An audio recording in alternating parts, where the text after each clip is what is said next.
Hello and welcome to Nintendo Nightly, your Monday through Friday source for everything Nintendo. My name is Michael Cottrell, your host, and today on the show I want to talk about the Balloon World DLC that was just added to Super Mario Odyssey.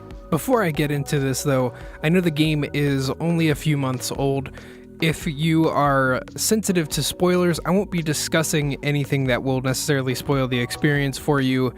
But if you want to avoid seeing some of the later on stages, then I would suggest you either just listen to the audio version of this on iTunes or SoundCloud, or tab to another window on YouTube. Coincidentally, I just beat the game moments before I tried the mode, so I got to experience it as part of the entire package, or the entire package that people will get from here forward playing the game and purchasing it. The way it works is that Luigi will start appearing in different worlds after you've beaten the story mode, and he'll invite you into Balloon World, where you can either hide balloons for other players online to try and find, or you can try and search out other players' balloons that have already been hidden and see what kind of prizes you can get. It has an interesting sort of risk and reward system where you have to pay coins to get into it, but you'll win 3 or 4 times your initial investment. That is, if you can beat it on the first try. When the round starts, you've got anywhere between 10 and 40 seconds to find the balloon that the player was hidden, and I think that time varies based on how far it is and also how long it took the player to hide the balloon. If you don't find it within the time limit, you're given the option to retry the stage, however you'll have to spend more coins to do so. This forms an interesting tension where you start to weigh your options of the investment that you're making. And if you're like me, gunning for all the rest of the costumes that are in the game and trying to up your moon count to the maximum number, you want to get as many coins as possible. In addition to the coins that you're winning, you're assigned a ranking in various different categories, both on your ability to hide balloons and your ability to find them. Hiding balloons is your chance to earn some residual currency in the game by having other players try and fail to find your balloon. Every time that happens, you're given a certain amount of coins, and that will increase your rank. Ranks will increase your coins. And so there's this nice system of progression that's in this to really incentivize you playing just a little bit more. Overall, I think this is a fantastic addition to the title. This is free DLC and a nice way to squeeze more out of Odyssey. It's nice for people who like interaction online but not outright competition, as while you're looking for the balloons that other players hid and sort of competing in that sense, you don't have the pressure of doing it in real time. And I think from a development standpoint, this probably didn't take a whole lot of resources to make it happen, but I think the payout is really large because it creates a reason to keep coming back to Super Mario Odyssey outside of any other DLC plans that they might have. The only thing that is wrong with the mode and could be the source of a lot of development time is the bug fixing that will need to take place in this mode. So there's certain exploits that you can do in Super Mario Odyssey to trick the collision system to get on the other side of certain walls. And players are, of course, doing this exploit so that you can do their challenge and never actually find their balloon unless you know that particular exploit. In my experience, I've only run into this a couple of times, but it's sort of taught me to avoid the higher payout balloons, because the way that the payout works is the trickier the balloon is hidden, the higher the price will be for finding it. And of course, a lot of people will be failing those ones that are inside of the walls, therefore sort of leading you toward just the easy and intermediate ones. And that's a shame.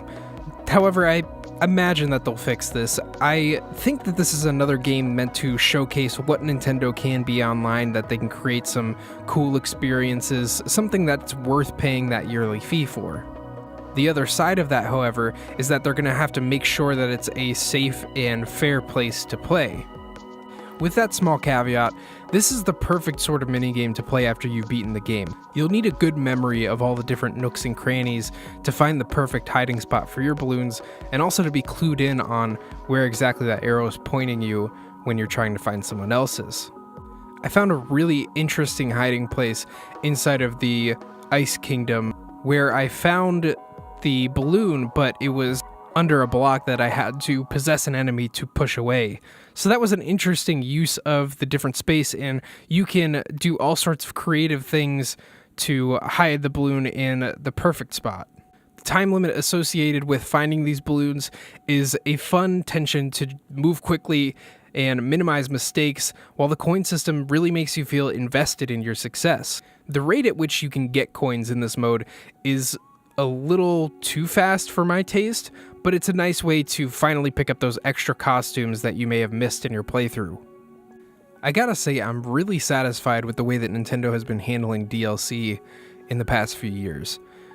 I think it all started with Mario Kart 8, and they had a $20 season pass for a $60 game that added about 50% more tracks and a few more characters, and it was just a really fairly priced, very content-heavy sort of way to do DLC.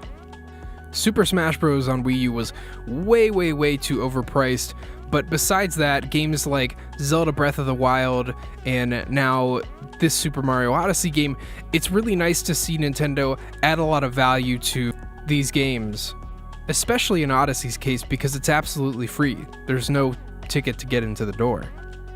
Splatoon has also done really well with DLC, adding all sorts of different weapons and stages as time goes on to keep the experience fresh. While the rest of the games industry is experimenting with gambling tactics, loot boxes, and overpriced cosmetics, it's nice to get some downloadable content that isn't existing for the purpose of scamming the player base. So far, I'm very positive on the experience, and I can't wait to go searching for my friends' balloons that they hide in the different worlds. Which, speaking of, I'll keep my status window up here for a moment. I'd love for you to type that code into your game on Mario Odyssey and see if you can find the balloons that I hid throughout the different worlds.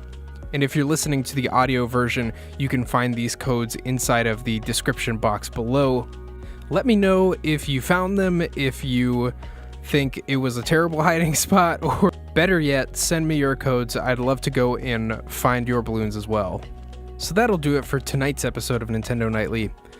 If you enjoyed this video and you want to help grow this channel, I'd really appreciate if you shared the channel or subscribed to it on whatever platform you're listening on.